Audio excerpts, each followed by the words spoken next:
Почитувани медиуми, добре дојдовте во серијата пресконференции, каде што Владата на Република Македонија го представува предлог буџетот за 2018 година. Денес со нас е министерката за образование и наука Рената Десковска.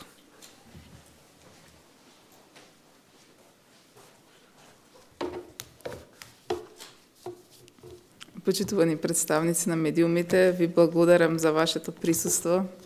Така сабајлечки во денот да го почнеме со презентација на предлог буџетот на Министерството за образование и наука за 2018 година.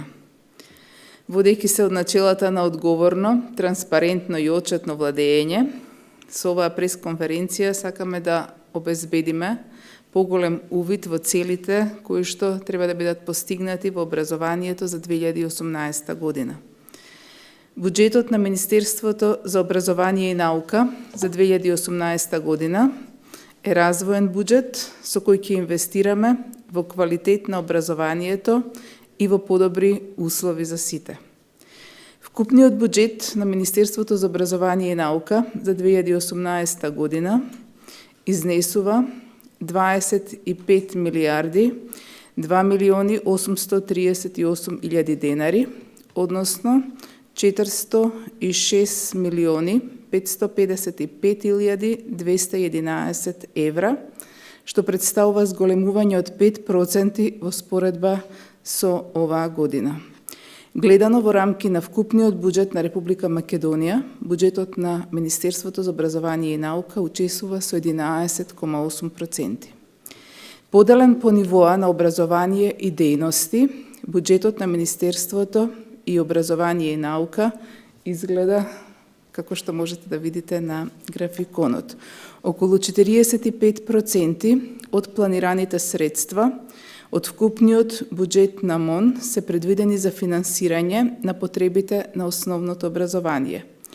За високото образование се предвидени 26% од буџетот на Министерството за образование и наука, за средно образование 19% од буџетот, за ученички и студентски стандард 6%, додека пак за наука и научни институти 2% од буџетот.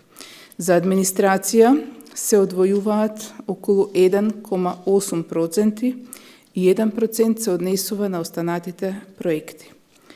Гледајќи од аспект на најзначајните политики на Министерството за образование и наука, буџетот содржи неколку клучни подобрувања. Прво, тоа се однесува на блок дотациите. Средствата кои ги пренесуваме на единиците за локална самоуправа за основното и средното образование се значително зголемени во однос на минатата година. Со тоа ќе обезбедиме повеќе средства за подобри услови во училиштата, а предвидени се и нови вработувања согласно реалните потреби. За оваа цел има зголемување од 4,62% во однос на 2017 година или дополнително 600 милиони денари повеќе. Втората област со зголемување или подобрување е унапредување на статусот на наставниците. Со буџетот за 2018 година го напредуваме статусот на наставниците. Сите вработени во основното и средното образование ќе добијат зголемување на платите за 5%. Ова е уште еден показател дека го препознаваме значењето на просветните работници. Третата област на зголемување е реформа во основното и средното образование. Најзначајната инвестиција во делот на основното и средното образование се предвидени средства за изготвување на нови и квалитетни учебници. Треба да се има предвид дека пишувањето на учебници е сериозен и долг процес, затоа сакам да најавам дека предност во процесот ќе му дадеме на квалитетот, а не на времето на изработка на учебниците. Предвидено е и опремување на училиштата со лаборатории со цел учениците да можат практично да ги изучуваат природните науки. Во овој буџет предвидовме средства за опремување на лаборатории за физика и хемија во основните и средните училишта.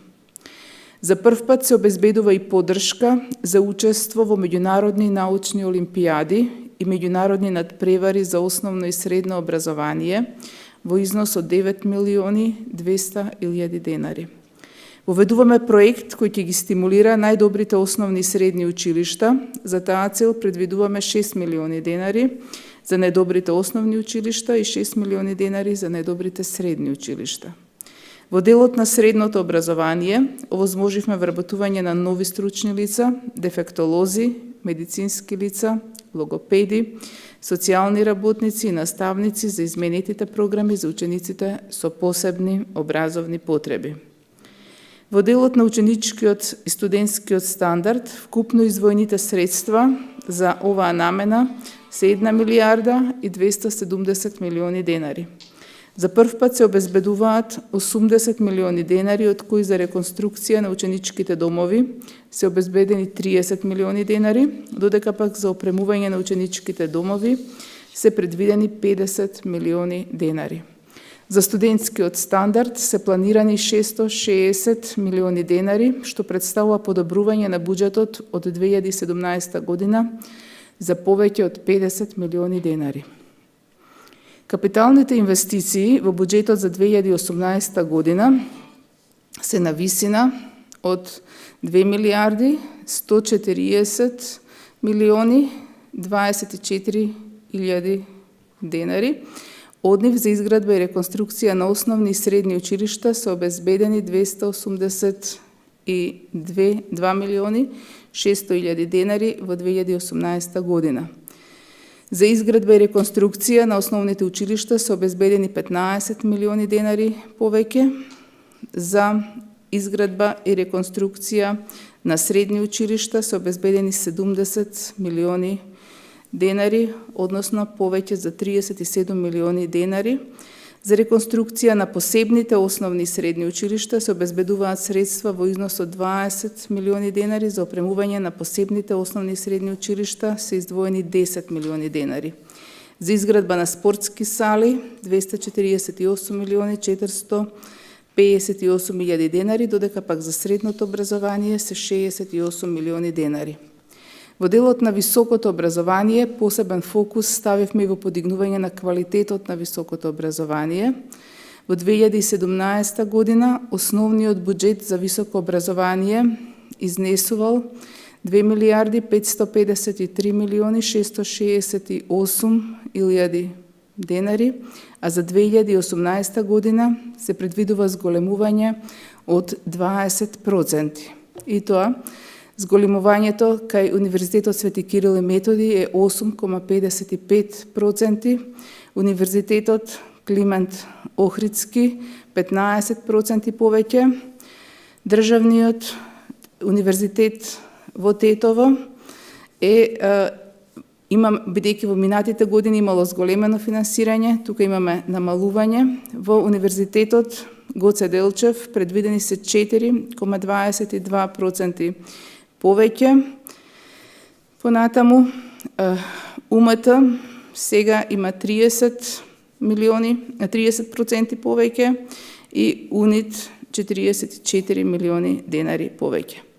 Во делот на капитални инвестиции во високото образование предвидени се средства за 616 милиони денари, и тоа за Финки и Факултетот за физичка култура 150 милиони денари. Оваа година се обезбедени 200 милиони денари поради спората реализација во изминатите години.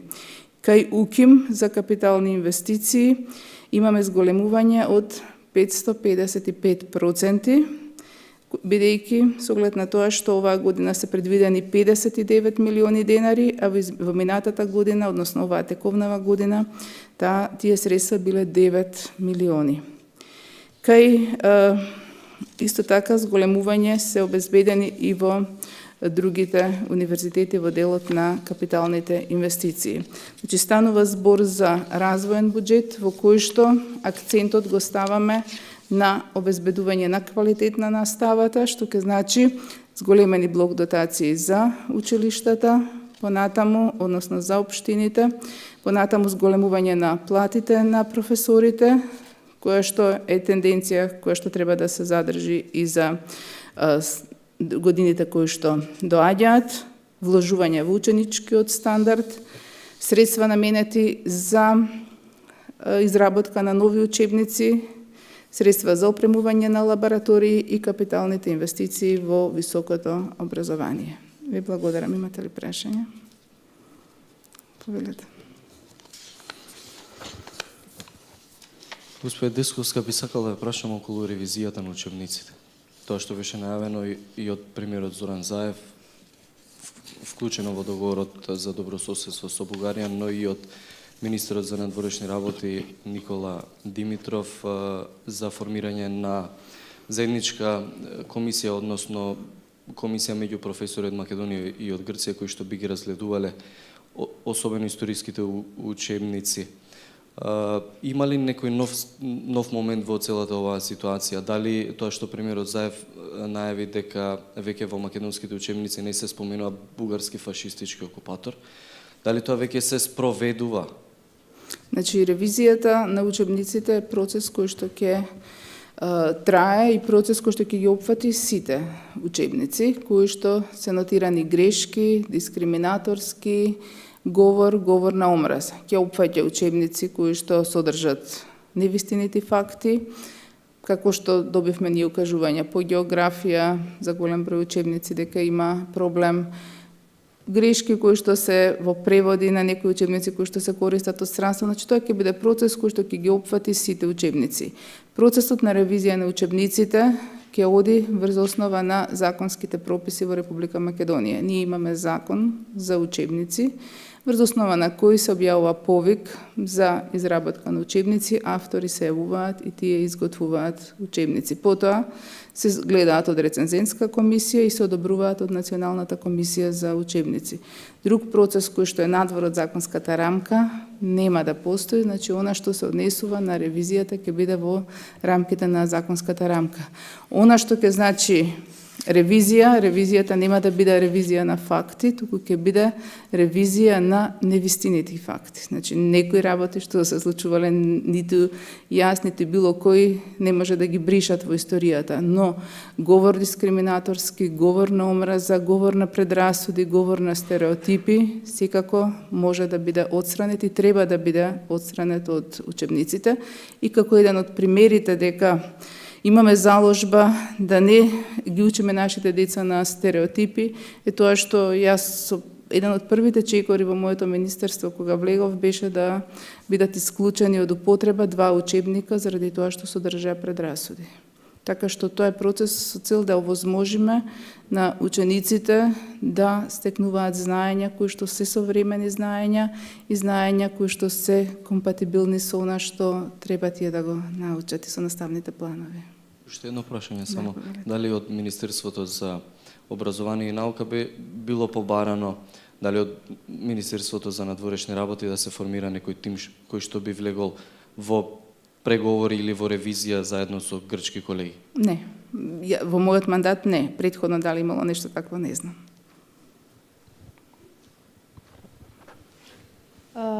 Сакам да прашам во однос на информациите за намалување на бројот на деца во паралелките во основно училиште, бидејќи според законот сега е дозволено по 34 деца да бидат во едно оделение. Тоа особено прави проблеми за од прво оделение кај што имаме деца од 6 години па и помали и на наставниците има навистина тешко да одржуваат настава.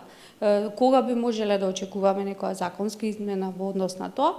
И уште едно прашање во однос на учебниците кои се уште не достигаат во прво оделение, општество и англиски јазик. Веќе прво полугодие е при крај. Се уште немаат учебници. Значи, во однос на прашањето околу учебниците кои што ги спомнувавте, во прво оделение јас немам информација дека недостасуваат учебници. Значи, таму каде што станува збор за индивидуални примери, ние лоциравме во одредени училишта директори дека не доставиле соодветна нарачка на учебниците. Негдека недостасуваат учебници кои што не се преведувани до сега, заради тоа што Јас не можам во период од стапување на должност да напишам учебник и да го преведам на јазици на етничките заедници. Така што имаше случаи, до мене стаса за едно училиште во општина Бутел, каде што на учениците од оделение не им беа доставувани учебници кои што беа дистрибуирани по другите училишта. На крај се воспостави, бидејќи тоа е работа на педагошката служба, тие собираат информации од каде порачки, значи уште во месец мај тоа се прави, училиштата пријавуваат, се воспостави дека дури со мејл биле предупредувани, прашувани директорите дали се потребни дополнителни учебници, на тоа нема одговор. Значи ми беа презентирани од страна на педагошката служба, така што за индивидуалните случаи ќе ги испитаме во прво оделение, немаме ситуација да не се објавени или да не се направени учебници. Така што навистина таква ситуација нема, може да станува збор за индивидуални случаи, ќе ми кажете и ќе реагираме во тој дел. Второто прашање ви беше за намалувањето на бројот на децата. Значи ние сега прво ги пуштаме измените на односно новиот закон за високо образование, потоа ќе ги пуштаме измените на законите за основно и средно образование.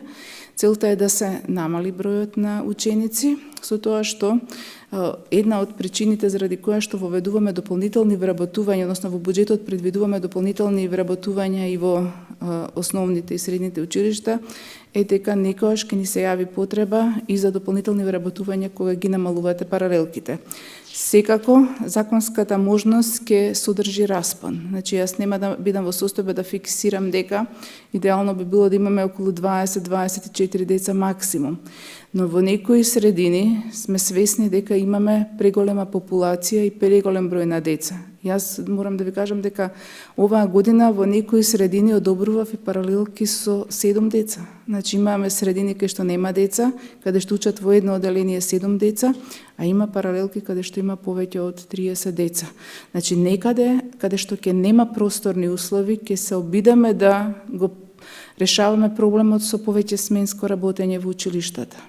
Но дека ќе има точна бројка 24 деца и тоа да биде лимитот, нема да можеме, но ќе тежнееме да најголем број од учениците во Македонија учат во паралелки од 24 деца. Вие најавивте минатиот пат измени особено во основното образование, дека реформите ќе ги почнете од прво до трето, односно од прво оделение. Малку остана нејасно бидејќи Кембридж во употреба, сега во деветолетка е комплетен Кембридж. Дали тоа значи дека тој ќе има целосна промена или делумна промена? Значи во моментов не може да се извлече заклучок дали ќе го изфрлиме веднаш во прво оделение или не, од причина што работната група правеше анализа и таа веќе е готова. Јас во понеделник заедно со директорот на Бирото за развој на образование и другите кои што се вклучени ќе ни биде презентиран предлогот на работната група. Согласно тој предлог ќе видиме врз основа на наставните планови дали учебниците кои што се од Кембридж се компатибилни со тој наставен план или не. Значи зависно од тоа што ќе биде изработено, ќе биде тоа ставено на јавна дебата. Ако имаме компатибилност и тие учебници ќе можат равноправно да конкурираат со другите, но ако не се компатибилни, тогаш ќе отпаднат. Значи зависно од наставниот план кој што ќе биде изработен. Дури може да се случи за некои предмети да е компатибилен наставниот план, за некои да не е. И уште едно прашање, да се вратиме малку на буџетот. Имате проблем, односно училиштата имаат проблем со наплата на сметки, особено за струја, за грејење, веќе вчера имаше таков проблем. Овие блок дотации, гледам сте ги зголемиле, меѓутоа има ли можност тука да се врати конечно целосен и колку е тој долги да се раштитат тие сметки, да можете од нула, што ви се рекло, да тргнете? За жал, долг кој што се таложил 10 години не може да се врати за една година. Така што ние со зголемувањето на блок дотациите ќе се обидеме да го санираме дел од проблемот, но дека сите долгови ќе бидат вратени, значи тоа не може ни целиот буџет да го намениме само за тоа, не може да биде покриено. Значи се обидуваме. Јас вчера заедно, вие бевте присутни на трибина, кажав јавно дека некои училишта веќе добија во текот на вчерашниот ден опомени за исклучување на струја. Случајот беше алармантен во општина Битола, бидејќи тоа беше фронтално во сите училишта, и во градските, и во руралните. Додека пак исто така вчера и студентскиот дом Сенич добија опомена за исклучување, и студентскиот дом Пелагонија. Државниот студентски дом си ги влече долговите, правени се напори за договор за сукцесивно плаќање на рати на тој долг, но секако долговите не се се уште исплатени, тие ќе се префрлат и за наредната година. Така што правиме обиди да го одложиме плаќањето, но исто така да почнеме да ги плаќаме обврските. Но дека ќе бидат исплатени сите обврски кои што се останати во образованието во една година, јас наискрено не сум таков оптимист. Имате ли други прашања? Колеги, ви благодарам. Ви благодарам.